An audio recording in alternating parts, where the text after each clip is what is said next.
Baiklah, bismillahirrahmanirrahim. Assalamualaikum warahmatullahi wabarakatuh. Selamat pagi Anda semua. Gimana kabarnya pada hari ini? Alhamdulillah. Mudah-mudahan kita selalu dalam keadaan sehat walafiat dan tentunya selalu berada dalam lindungan Allah Subhanahu wa taala. Amin ya rabbal alamin. Baiklah Anda semua, sebelum kita mulai pembelajaran hari ini, marilah sama-sama kita berdoa kepada Allah agar dimudahkannya proses pembelajaran kita ini mulai dari awal sampai akhir nantinya habis jam pembelajaran. Baiklah, marilah sama-sama kita berdoa. Bismillahirrahmanirrahim. Rabbi zidni ilman warzuqni fahman. Amin. Amin ya rabbal alamin. Baiklah anak-anak semua, apakah pada hari ini semuanya hadir? Nggak ada yang absen? Kalau tidak, alhamdulillah, syukurlah. Dan mudah-mudahan kelas kita selalu ramai seperti ini dan nggak ada yang absen. Ananda sekalian, kalau Ananda tidak ada berhalangan untuk datang ke sekolah, alangkah lebih baiknya jangan kita mencari jalan atau celah atau alasan agar kita tidak pergi ke sekolah. Dan kalau ada pun kita kendala dan kita tidak bisa pergi ke sekolah, sebaiknya Anda sekalian mengirimkan surat ke ibu dengan menitipkannya melalui teman. Oke, baiklah anak-anak, semuanya paham? Oke, sebelumnya ibu minta kepada anak-anak semuanya, ibu mohon berdiri. Ayo semuanya berdiri. Ya, silahkan anak-anak rapikan dulu bajunya, mejanya, dan jikalau ada anak-anak sekalian melihat sampah yang berserakan di sekeliling meja tempat duduknya, tolong dibersihkan dahulu, dikutip sampahnya dan dibuang ke tong sampah. Baiklah, sudah anak-anak? Sudah. Baiklah, alhamdulillah. Baiklah, semuanya silakan duduk kembali. Kenapa ibu suruh dulu membersihkan kelasnya? Karena dengan suasana kelas yang bersih, itu akan membuat kita nyaman belajar dan insya Allah semua yang guru sampaikan kepada kita itu akan dapat kita tangkap dan bisa kita bawa pulang. Jadi anak-anak sekalian, di dalam lokal ini enggak cuma hadir aja gitu kan, tapi setidaknya anak-anak sekalian juga dapat membawa ilmu nantinya untuk dibawa pulang. Oke, baiklah anak-anak, sekarang kita masuk kepada materi baru pada hari ini. Tapi sebelum kita masuk kepada materi baru, anak-anak sekalian, apakah ada yang masih ingat tentang materi kita minggu lalu? Ya silahkan kepada Alfa. Oke, ya benar sekali, hebat buat Alfa. Jadi materi kita minggu lalu itu membahas tentang pembunuhan. Pembunuhan yaitu menghilangkan nyawa seseorang, baik disengaja maupun tidak disengaja, baik menggunakan suatu benda ataupun tidak. Jadi pembunuhan ini apa hukumnya anak-anak? Pembunuhan ini tidak boleh kita lakukan karena termasuk dosa. Oke anak-anak sekalian, udah paham tentang materi kita minggu lalu? Baiklah, kalau sudah paham, kita masuk kepada materi pada hari ini, materi baru yaitu tentang apa yuk? Zina. Oke anak-anak, sebelum ibu jelaskan, ibu mau tanya dulu nih, ada yang pernah dengar nggak kata-kata zina ini? Sudah? Ya, emang sih kata-kata zina ini tidak asing lagi di telinga kita. Soalnya pada zaman sekarang ini, di zaman yang serba canggih ini, zina ini sepertinya sudah tidak sudah biasa katakan. Tapi sebenarnya zina ini adalah termasuk dosa besar. Baiklah anak-anak, baik tujuan kita mempelajari zina ini, Ibu harapkan anak-anak sekalian mampu untuk menjelaskan pengertian zina. Yang kedua, anak-anak mampu mencari dan menyebutkan dalil tentang zina. Dan yang terakhir itu anak-anak sekalian dapat menyebutkan macam-macam dari zina. Oke, baiklah kita masuk kepada materi pertama, yaitu tentang apa ya? Tentang pengertian.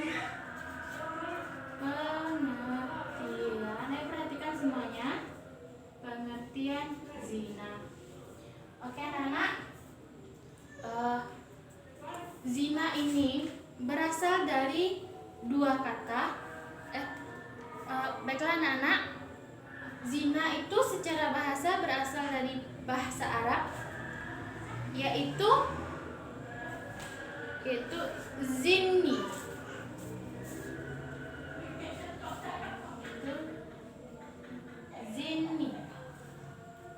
Zinni yang artinya berbuat fajir atau nista.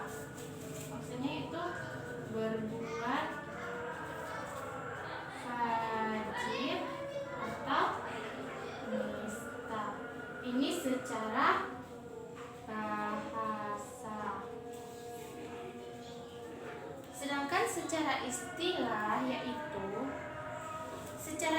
yaitu melakukan hubungan seksual atau yang biasa disebut dengan jima di kemaluan tanpa pernikahan yang sah, kepemilikan budak, dan tidak juga karena syubhat. Paham anak sekalian? Paham? Ayo, ada yang mau ditanyakan tentang pengertian zina ini? Baiklah, Ibu akan mengulang. Zina itu berasal dari secara bahasa berasal dari bahasa Arab, yaitu zinni, yang artinya berbuat fajir atau berbuat nista. Sedangkan secara istilah yaitu melakukan hubungan seksual atau jima di kemaluan tanpa ada hubungan pernikahan. Baiklah anak-anak, semuanya udah paham?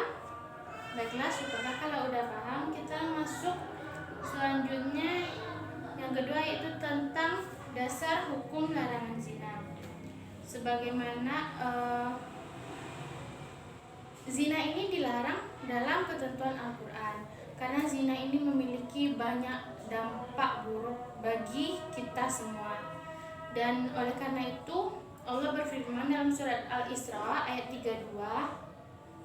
Silakan anak-anak sekalian buka Al-Quran yang surat Al-Isra ayat 32. Yuk. Udah ketemu? Baiklah, dalam surat Al-Isra ini yang artinya yaitu, dan janganlah kamu mendekati zina, sesungguhnya zina itu adalah suatu perbuatan yang keji dan suatu jalan yang buruk. Jadi maksud dari surat ini yaitu kita dilarang untuk melakukan zina, karena zina ini termasuk suatu perbuatan yang keji dan suatu jalan yang buruk. Jadi anak-anak, yang kedua yaitu tentang dalil zina. Terdapat dalam Quran surat Al-Isra ayat 32. Apakah anak-anak semua paham?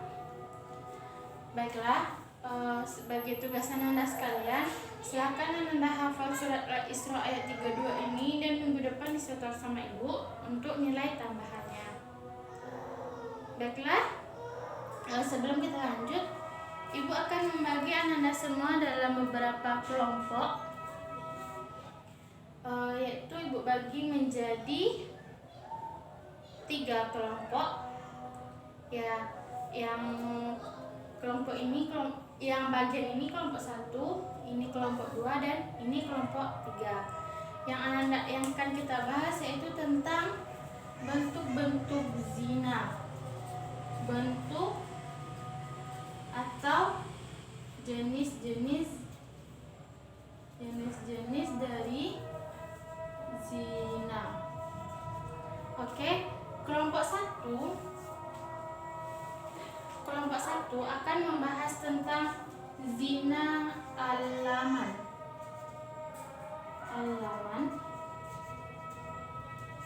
Kelompok 2 akan membahas tentang zina muhsan. Kelompok 3 akan membahas tentang zina ghair muhsan. Oke, anak-anak semua paham? Jadi perintahnya gini, anak-anak cari pengertian dari zina ini. Zina alaman itu apa, zina muhsan itu apa, dan zina ghair muhsan itu apa, dan anak-anak cari contohnya. Jadi tugas anak-anak sekalian yaitu mencari pengertian beserta contoh dari macam-macam zina yang ada yang ibu tuliskan di depan. Oke, ibu kasih waktu 10 menit untuk berdiskusi. Silakan anak-anak diskusikan tentang macam-macam zina ini. Kalau ada yang ingin bertanya silakan angkat tangan, atau yang tidak mengerti. Oke, paham?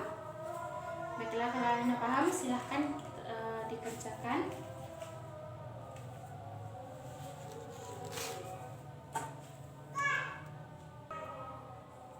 Baiklah, waktu untuk diskusinya udah habis. Apakah semua anda paham dan udah dapat materinya? Baiklah, nanti kita akan urutkan kelompok 1, 2, 3, perwakilan dari kelompok 1, 2, 3 maju ke depan dan mempresentasikan hasil diskusinya. Dan bagi teman-teman yang lain silahkan disimak dari penjelasan teman-teman kelompok, dari perwakilan teman-teman kita, perwakilan kelompok teman-teman. Baiklah anak-anak, silahkan kepada kelompok 1 tampil.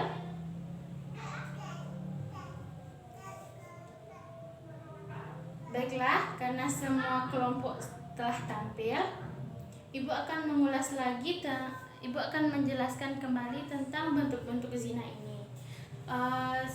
Jawaban dari anak-anak semua sudah benar, tapi untuk kita perjelas, ibu akan kembali menjelaskan tentang yang pertama itu zina alaman.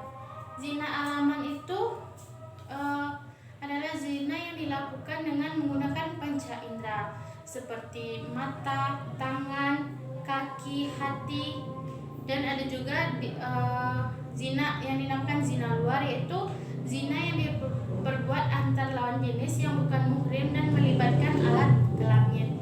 Jadi kalau zina mata itu seperti pandang-pandangan dengan orang yang bukan mahram kita.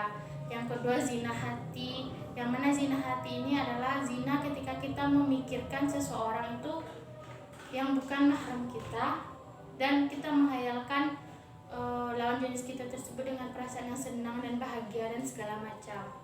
Dan yang contoh ketiga dari zina alaman ini yaitu zina ucapan lisan. Zina ucapan lisan ini seperti ketika kita membicarakan lawan jenis yang diikuti dengan baiklah ulangi, zina ucapan atau zina lisan adalah zina ketika membicarakan lawan jenis yang diikuti dengan perasaan senang. Selanjutnya zina tangan atau biasanya disebut juga dengan zina yadin, yaitu zina ketika dengan sengaja memegang bagian tubuh lawan jenis diikuti dengan perasaan senang dan bahagia terhadapnya. Dan yang terakhir yaitu tentang zina luar. Zina luar itu yaitu zina yang diperbuat antar lawan jenis yang bukan muhrim dengan melibatkan alat kelamin. Baiklah, selanjutnya kita masuk kepada zina muhsan. Zina muhsan ini adalah zina yang dilakukan oleh laki-laki dan perempuan yang sudah pernah menikah. Jadi contohnya seperti ini, si A dan si B sudah menikah dan kemudian si A ini berzina dengan si C yang tidak melakukan hubungan, yang tidak ada ikatan pernikahan, sedangkan si A dan si B masih dalam ikatan perkawinan. Dan yang ketiga, yang terakhir itu tentang zina ghairu muhsan. Zina ghairu muhsan ini yaitu pelaku pezina, lelaki perempuan yang melakukan zina tersebut belum pernah melakukan pernikahan. Contohnya seperti orang melakukan hubungan seksual sebelum pernikahan. Baiklah semua, apakah semua Anda paham? Ada yang ingin ditanyakan? Baiklah, kalau anak-anak semua sudah paham, marilah ada yang bisa menyimpulkan materi kita pada hari ini? Baiklah, kalau tidak ada, Ibu akan menyimpulkan. Yang pertama, tujuan kita, pembelajaran kita pertama yaitu tentang pengertian zina. Zina ini adalah melakukan suatu hubungan